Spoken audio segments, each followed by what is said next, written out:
best news ever is that the helicopter has been and gone. So just in case you're all wondering about hurting your ears, fear not, the helicopter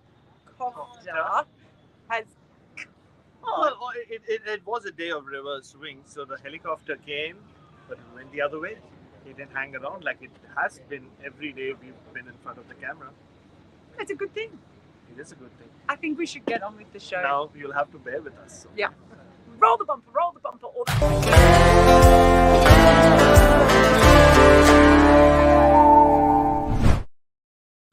Hello everyone and welcome to The Good, The Bad and the Utterly Ridiculous here in Karachi. Day 3 of the second test.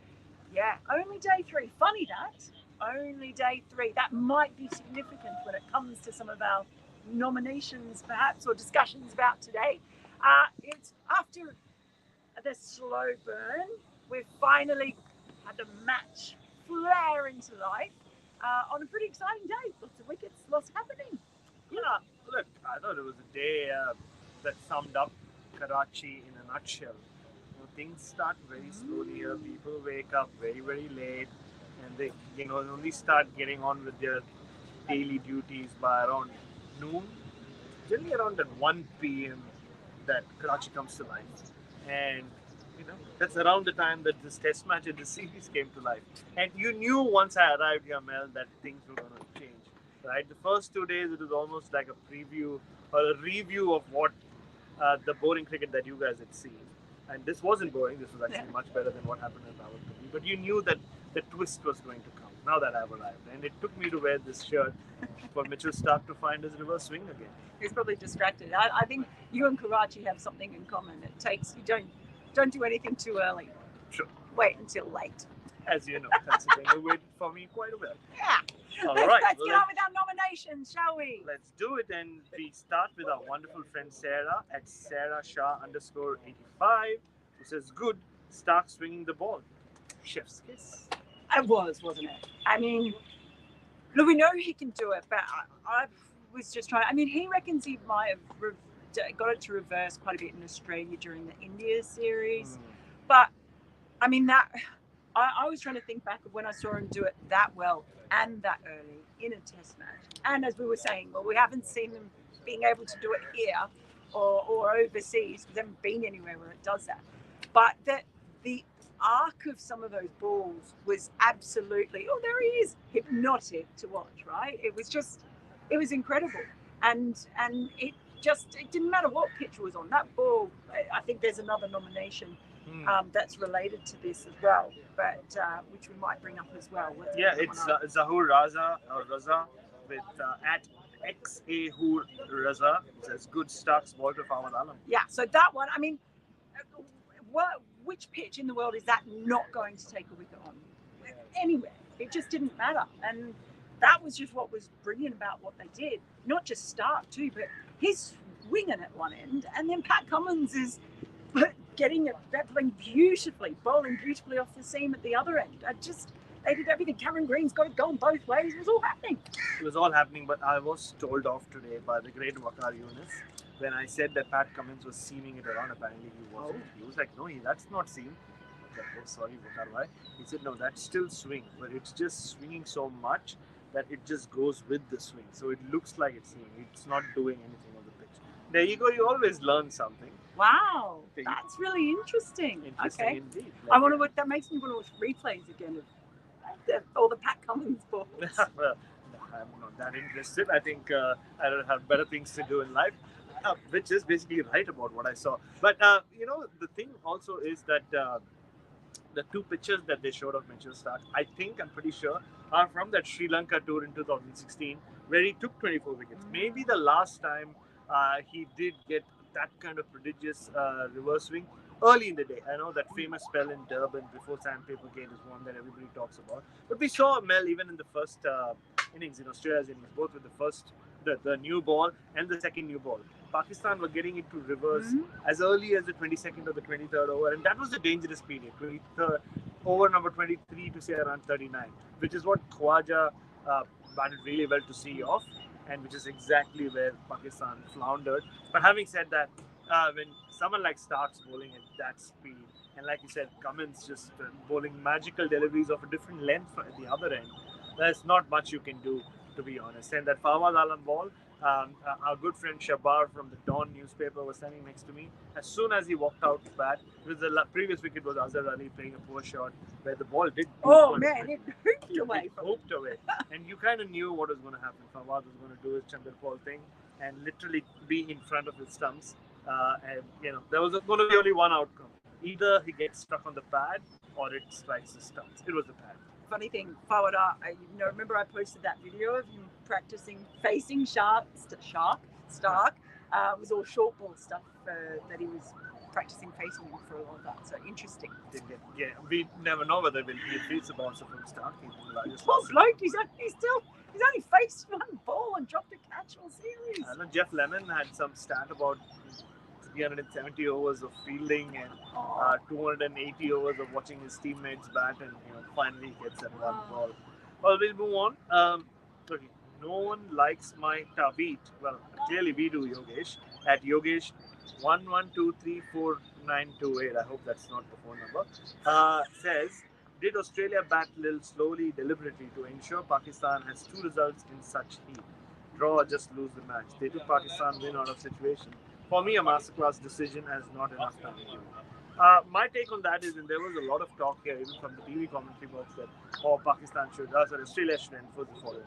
But like I kept saying yesterday as well, this is how you win test matches in this opponent. You play the long game, and by getting those extra 70, 80 runs last evening and this morning, what Australia did is they made sure that they would dictate terms. That they gave themselves both options of enforcing the follow-on and not having to do that, depending on how the Pakistan innings goes. Once they were around 7 for 100, my take on that, Mel, was if, say, Babar does bat with the tail and drags it towards the end of the day, maybe they enforce the follow-on because the bowlers get a rest. But once the innings finished with 20 odd overs still to go, it made sense to bring Pakistan out back on the field. They're already weary, they're distressed, and demoralize them further, let them go out, bring them back out again for 10-12 overs tomorrow, and then just throw them to the wolves. I think that was the master plan, and you're right. A lot of people thought they batted too slowly. We've seen that scoring runs is not easy. Forget about the reverse swing. It's not easy to just hit through the line. But so I thought they played a perfect game so far. Absolutely. We talked about how much they've learned about the batting. We talked a little bit about that last night. But I mean, it's almost the ideal thing if you can send a team in to bowl twice in one day. I mean, that's a kick in the guts, man. That's like knocking him over and then getting a good kick in as well. But there were so many ticks to what they've done in dictating terms by doing exactly what you said in that nomination and taking the Pakistan win out of the equation. Well, for one, you don't want to bat last here, do you? You're not going to want to bat last. So Australia definitely don't want to do that. So not even give themselves the smallest chance of having to bat last. So look at the other things. There was virtually no time in between these two tests at all. There was one travel day, 2 days, bang. And they were flogged in the field in Rawalpindi as well. So all of these factors, then they've got not a long turnaround before the next test in Lahore. And what they're doing now could, not saying definitely would, but it could basically win Australia the series. The tactic they've played yesterday and today, that actually could decide the series. And so they're sort of doing small picture this game and big picture tour, a series, I think, overall. And I just think the way they've played it, and also follow on all this stuff about the follow-on. I don't think follow-on is just about number of runs. It's also about timing the game. Because what day is it? It's day 3, and it's not. It wasn't going to be about the runs once Pakistan was 7 for 100 after that collapse. So it was only about time. And Mitchell Stark said, you don't get extra points for winning a test in 4 days. And I've always believed, especially during my time as a newspaper, though my bosses were happy, why finish a copy at 5:30 if the deadline's at 8 p.m.? Oh my gosh, that's you and me. Both of us. No wonder we're doing this show together. Moving on, our very old friend Gaurav Nandan Tripathi at Cricket Beyond Entertainment says, bad raw talent is never any substitute to consistency and relentlessness. It's philosophical. Shaheen was getting significant reverse along with Fahim and Hassan, but their lengths were too full and the Aussies defended those full balls with ease. They lacked a bit of pace too. Well, yeah. That's good. Well, I say here's my thing. If you were basically to put paper bags over all of the fast bowlers' heads, right, and so you didn't know who was who, which attack would you think was the attack that knew the right lengths and the right lines to bowl in these conditions, and which were kind of like feeling their way around it? That thing. Do you know what I mean? It sort of felt like Australia just nailed the theory, if you like, and often that's what home teams do and away teams struggle. So for me, I just think it's super impressive that they've done a lot of homework. Andrew McDonald, fair cop to him as well. But they've talked about that. They've really thought a lot about what they want to do, both with pacing their batting and what they do with their bowling. It's one thing to do that; it's another thing to actually deliver on it. And so they're just a combination of everything. They just kind of nailed it. But that's what, with those two bowling attacks. If you swap them around, who's playing in the home conditions. And also, I guess experience, right? I mean, you're still talking about a very young Pakistani attack. Shaheen Afridi is a superstar already, but he's 22, and they haven't played enough Test matches in these conditions. Even though they might have learned their cricket here. Hassan Ali the same. I mean, much more experienced, but he's coming back into Test cricket. And Fahim Ashraf, another not young cricketer, but inexperienced in these conditions. And you're talking about Stark, who knows what to do. Like, once he saw the ball was reversing, he knows exactly what to do. And Pat Cummins as well. I mean, these are experienced cricketers. Cam Green was impressive. We didn't get too much reverse, but I remember him having a chat with Stark during the drinks break, or the other way around. And he was a different bowler after the drinks break. He started bowling fuller. So I think, overall, and the extra pace, right? I mean, Azhar Ali, someone of his experience, made a mistake in the previous over to which he got out. And for him to chase that ball, and like they love to say here in Pakistan, pace, pace is pace. So it does make you do things you don't want to do. And also going to just say special mention to Marnus Labuschagne, because he's the one who's been responsible for managing the ball. And, obviously the wicket block is abrasive and that's helping things as well. But, he's clearly done his job, hasn't he? He does. I mean, he does it for Queensland all the time. He uses his sleeve to shine the ball. And he is a cricket nut, so clearly he has mastered that part of it as well. Moving on to Slim Charles, right, at Nick _so_Alif. I don't know whether I said it right, but good. Finally getting things this series was supposed to give us. Fight between bat and ball, yes, but bad, it's one-sided. Never thought Pakistan would crumble so badly. Well, I guess just speaking to some of the locals, Mel, you and I were speaking to some Pakistani cricket personalities during the lunch break, and they did say, wait, Pakistan know how to make a match out of this, even though it looks at this point like it is going towards another dull draw. And that's exactly what happened. Like, as good as Australia were, the runouts, the openers just threw the wickets away. And I said this on commentary, like especially with the Imamul Haq wicket. The reason, and this goes to you as well, the reason why we lock our doors before we go to sleep in this part of the world without fail, or even during the day, is to leave your door ajar. You never know what will come and run rough shot over you, which is what happened with Pakistan. Imamul Haq opened the door, and Mitchell Starc and Pat Cummins just ran through them after that. So maybe you'll read that line in my piece as well, because it sounds good when I say that. And that's what happened. And maybe the Pakistani expert knew what they were talking about. I still don't think the pitch had anything to do with it. Reverse swing, yes. Australia bowled magnificently, but yeah, the batting was a letdown. Right towards the end. Well, for me in particular, of those two, the Shafiq's run out just after there'd almost been a run out. At that point in time, just to sort of calm the farm a little bit, and then that really soft shot by Mum as well. Like, it was just the last thing that you needed at that, at the start of that innings, at this time in the game with that lead. I just don't know why that happened. Probably almost a run out more than the shot, because that's really in your own hands, right? So that definitely was disappointing. And yes, we know Pakistan can make things exciting.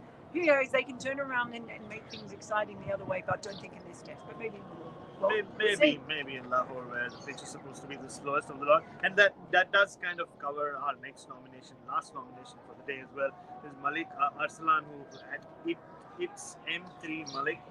Says bad Pakistan, disastrous batting, ridiculous 2 run out for Pakistan. He has a Hassan Ali run out as well. Because, like we said, the danger period with the ball was like between 20 overs 20 and 40. And Babar Azam was still there, and Hassan Ali prides himself on being a bowling all-rounder. So they could have, if not batted with Pakistan to a good position, at least kept Australia on the field for a little longer. But then that second run out as well, like an incredible from Manas Labuschagne, the way he picked it up and hit the stumps, like it's becoming the new Ricky Ponting. But still, just classic, Pakistani collapses. We've seen so many of them over the years. This kind of doesn't rank right up there because the bowling was so strong. But they helped the Aussies along the way as well. But also, like before this test, when Bubba was saying that they didn't fear Australia and they felt they had the edge, and there was all this, going back over the whole test, would say some of those negative bowling tactics on day one, wide outside leg stump, attracting a crowd. No, not attracting. That's that bloody Danny. What's his name? Oh, the Danny who's not even amongst the best 60,000 Dannies. Yeah, he's I don't know. Someone tagged us saying, "Oh, you guys went after my boy." So, clearly he has people who care. Well, we're not going to be as afraid of that Danny guy as Pakistan seem to be of Australia. Like whether it's the pitches, whether it's the negative techniques with the bat, or the nervousness that came around the batting. I just wonder if there's still that little bit of an awe factor about it's Australia, they're so good. Yeah. And maybe, I don't know, we'll see. We'll see. But, that brings us to the end of the nomination. And you know what that means? It's time for me to do a drum roll on my leg. How'd that actually hurt? And tell you it's time for the goodest thing of the day. No. That's much better. All right, Mel, I'll be with the helicopters at that rate. But the goodest thing of the day had nothing to do with reverse swing or Pat Cummins or fast bowling. I thought it had to do with Mitchell Stratton finally taking his first test wicket, and that too of Babar Azam. And a wicket that any leg spinner would be happy with. He kind of beat him in the flight. Babar Azam tried to charge in first ball of a news ball. Ended up getting a leading edge and a big wicket. And like you said, also the sweetness around Usman Khawaja taking the catch. His captain, the guy who presented him with the cap. And I saw even during the lunch break, Swepson had bowled around 3 or 4 overs as they were walking off. Khawaja put an arm around him, and they have that lovely relationship. And like I said before in the preview show, Usman Khawaja has played a huge role in getting Swepson to this level in the last 2-3 years. So it was synergy, wasn't it? It was synergy. But another thing I noticed after that wicket, a lot of them rushed up to Swepson, and the Aussie way of ruffling the bowler's hair. His hair was too thick. I saw especially Stark try to, but he gave up, and then they just resorted to pats on the back. I've never tried to do it to you. No, mine's easy, but that could come. Right, time for the baddest thing of the day. Hi!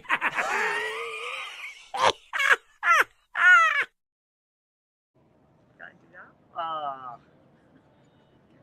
No, that's better. That's more like. Oh, yeah. All right. Catwoman-ish. But I guess the baddest thing of the day for all our Pakistani fans and friends here was just how abject their surrender was.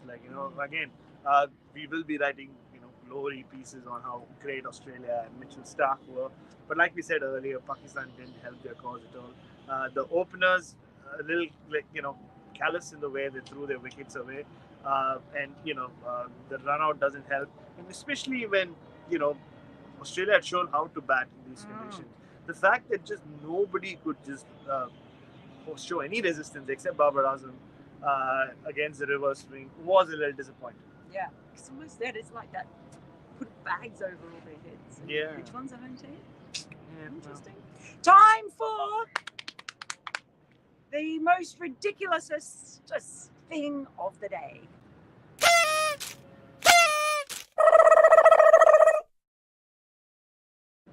I don't even know how to I try can't and do it. imitate Yeah, that. yeah. We'll do it when I get back to Adelaide. Okay. Well, I guess the most ridiculous thing of the day had to do with Stark, and I just heard during the press conference someone bring it up. This is the 15th time he was in a hat trick, and he couldn't, get over the line. The last one I do remember was in Melbourne when he was in the middle of that magic spell late on the second evening, and when Joe Root, he just beat Joe Root's outside edge, and pretty much the same delivery. He did the same to Mohammad Rizwan. Like, he'd been fuller. It was not the Mitchell Stark length. He just pulled his length back a little bit. Maybe that's why it missed the outside edge. But he came that close to getting a hat trick. But Mel, you know why he didn't? I do. It's basically, for anyone who doesn't know, it's because Adam Collins is here commentating with Bharat for SEN. And Adam Collins has, in all of his years of watching Test cricket, never seen a hat trick live. Never, ever. So, and when he's not there, that's when a hat trick will happen. So all 76 in the history of the game have happened when Adam Collins isn't there. So send your hate mail. At Collins Adam. Poor Colo. Especially if you're Mitchell Stark and you're watching this. Yeah, exactly. Blame Colo. That is the theme for this show. Thank you all for joining us. Please get your nominations ready for tomorrow. Give us a like, drop in a comment, give us some love, all of that. Subscribe, and we will see you as the sun sets. This is all quite nice and it's almost romantic. It is. If only you were a boy. We will see you tomorrow.